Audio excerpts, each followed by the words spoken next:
Rock Uncut. So yeah, I'm on Instagram, Rock Uncut. Also, Chess in a Minute, which is we're actually here to talk about the Chess in a Minute stuff.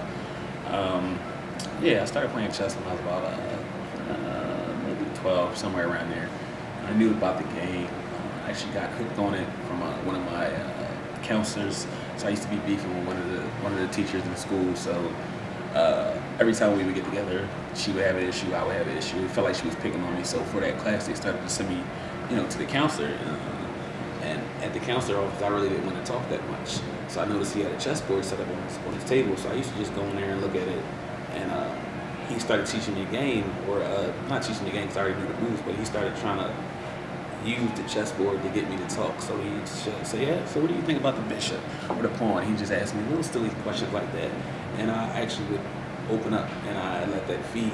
I fed into that and it started opening up. And so for that that class every day, we would just go and play chess with the counselor, basically. We also played Othello too. So those two games is how he got my attention. That's where it started for me. So with chess, how has it impacted the mental of your life? Like, do you compare chess to like math and science, or? Oh no. So chess. Personally, I think chess actually saved my life. It taught me how to think. It taught me patience. It taught me just how to be, how to think. Basically, really, it's really essentially all I can say. It just taught you to think. So not taking actions without thinking, things of that nature. And it does so for juveniles. So chess actually works on the cortex part of the brain. So that's the frontal cortex. The frontal cortex, which is the part of the brain that fosters thinking and critical thinking and challenges and stuff like that. So that's the last piece to develop in the brain from a juvenile standpoint. And if you teach them chess, they start to work on that earlier than other people.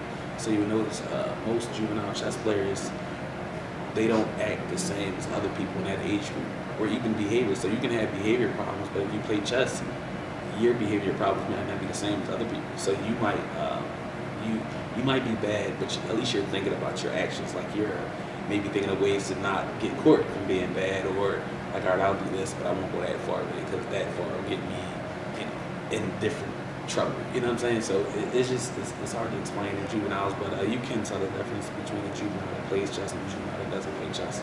So with chess and the juveniles, how have you affected their lives, and do they console in you? Like, do they come forward to you and look for And you just to? talk about things. Yeah. So anytime you get me in a room with any juvenile, whether they play chess or not, it's going to lead to chess. We're going to have a conversation about chess. I'm just wired that way. I want to give them something, and I know the benefits that chess has on juveniles. I know the benefit that chess has on juveniles because I was a troubled juvenile. I mean, I've been all the placements, or even growing up through all the jails. I played chess. I was always the chess champion on just about every jail I've been in and all that type of stuff. So anytime I get around anybody, I'm giving them the game. And I actually, if they don't play chess, I correlate it to life. I show them how the opening correlates to the opening. The opening of chess correlates to the opening of life. The middle game of chess correlates to the middle game of life, and the end game of chess correlates to the end game of life. And we just talk about those things. I push it that way. So if you don't play chess, I can still talk to you about chess. So yeah. So how important do you think it is for kids to know chess or learn chess? And like, do you think everybody should at least learn the basics? Yeah, for sure. I think you definitely need to learn the basics, and even all right. So you learn how to move the pieces, but you should learn the techniques and the thinking and the strategy behind a lot of the openings. Because, like I said, they do correlate to life. You start to you learn patience. You have to learn that. You have to learn cause and effect. So if this, then that. So learning chess teaches you to use that technique. If this, then that. If I do this, then this will happen. If I do this, then this will happen. So if I punch this dude in the face, he gonna punch me back. Or if I, you know what I'm saying, stuff like that. So it teaches that, and it seems simple. Like everybody should learn that, but everybody doesn't utilize that type of critical thinking. So, Yeah. A lot of people just act without thinking, and that's A chess player will never act without thinking. Most times, you don't act off emotion. Like in the chess game, you make a blunder. You need to take a minute, go drink a sip of water, come back, look at the board, let your emotions calm down, and figure out what you need to do. And that's just how it goes. So I play a little bit. I'm not as well good. I'm alright, but I played a guy. He was more a chess player, and he really showed me that chess is more than a game. He knew who I was by how I moved on the board. Like, how much in the detail and how true is that statement? Can you really tell someone's personality through the game of chess? You can, maybe. Not always though. Not always though, because the stronger the player, well, you can. People who have a timid personality tend to play a little more timid on the board, nothing but defensive. But somebody who actually is in tune with their personality and know that they shouldn't bring that to the board, they would know not to play the way that their personality is. So you know that you can't play your personality, you have to play the board. So if I'm playing an opening and it causes for me to be aggressive in this opening, I know I can't be, laid back how I am in real life. You know what I'm saying? So a lot of people like to say, well, I'm a defensive player or I'm an offensive player. You can't be that in chess. You have to be whatever the board says you need to be in that situation. You see what I'm saying? So, yeah. So depending on the strength of the person, then it doesn't work. So with chess, what's your favorite piece? My favorite piece? I would say the bishop, because the bishops are underrated in the end game. Their power, you get two bishops together, that's the power of two bishops together can cover the whole board, both white and dark squares. So I would say the bishop, two of them. Two bishops. Yeah. Okay. And outside of the queen and rook? Of course. Bishop, yeah. Of course. So how good are you? Have you done any tournaments in chess? Yeah, I played in tournaments. Actually, we got a tournament coming up next week. I played in tournaments. I'm about 1850 now, and I probably lost like 100 points from the last. Like, I haven't been faring too well in my last couple of tournaments. I'm pretty much at the level where you need coaching in order to win my section.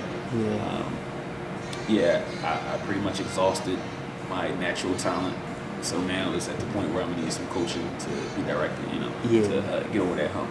But my rating is pretty much like 1850, somewhere around there. So that's probably a A-rated player, which is a step below expert.